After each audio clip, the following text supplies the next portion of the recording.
The summer of 1858 was a time Londoners would never forget. A stifling heat settled over the city, amplifying an already unbearable stench. The culprit was the River Thames, which had become an open sewer. The air was thick with the smell of human waste, rotting food, and industrial runoff. It was so bad that Queen Victoria and Prince Albert were forced to cut short a boat trip on the river. The stench was inescapable. It permeated homes, businesses, and even the Houses of Parliament. Lawmakers were forced to hang curtains soaked in carbolic acid to mask the smell. The Times of London described it as a pestilential condition worse than the plague.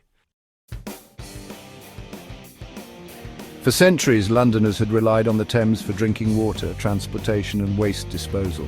But as the city's population exploded during the Industrial Revolution, the river became overwhelmed with sewage. Over 200,000 cesspits emptied their contents directly into the Thames. The situation was further aggravated by the introduction of the flush toilet.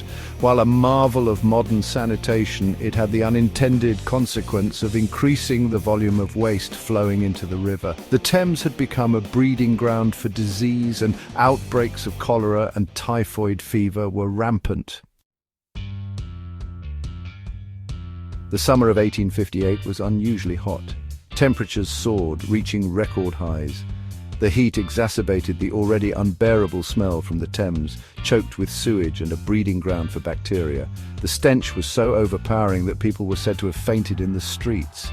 The unbearable conditions sparked public outrage. Newspapers published scathing editorials condemning the government's inaction.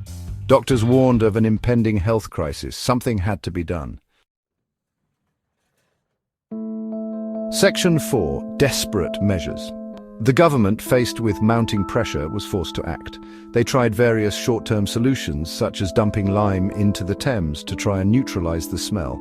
Parliament even considered relocating the seat of government away from London. These measures proved largely ineffective.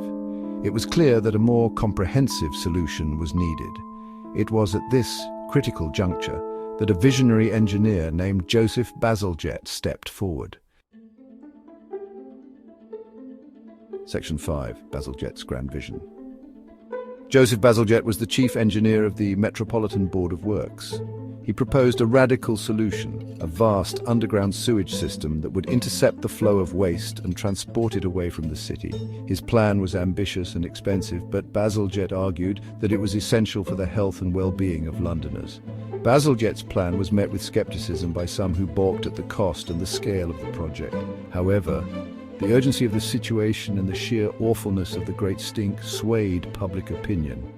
Parliament finally approved the plan, and work began on what would become one of the most impressive feats of Victorian engineering. Section 6. A triumph of engineering. Bazalgette's sewage system was a monumental undertaking. It involved the construction of over 130 miles of underground sewers, intercepting sewers, pumping stations and treatment plants. Thousands of labourers worked tirelessly for years, often in dangerous and difficult conditions, to complete the project. The system was finally completed in 1875. It was an immediate success. The sewage was diverted away from the Thames and the river began to recover. The stench that had plagued London for decades finally dissipated. The incidence of cholera and other waterborne diseases plummeted. Section 7. A legacy of cleanliness. Bazalgette's sewage system was a triumph of engineering and a testament to the importance of public health. It transformed London into a healthier and more livable city. His innovative design served as a model for cities around the world. The Great Stink, though a dark chapter in London's history, led to a revolution in sanitation. It highlighted the importance of investing in public health infrastructure and the need for sustainable solutions to urban challenges. Bazalgette's legacy continues to protect the health of millions of Londoners today.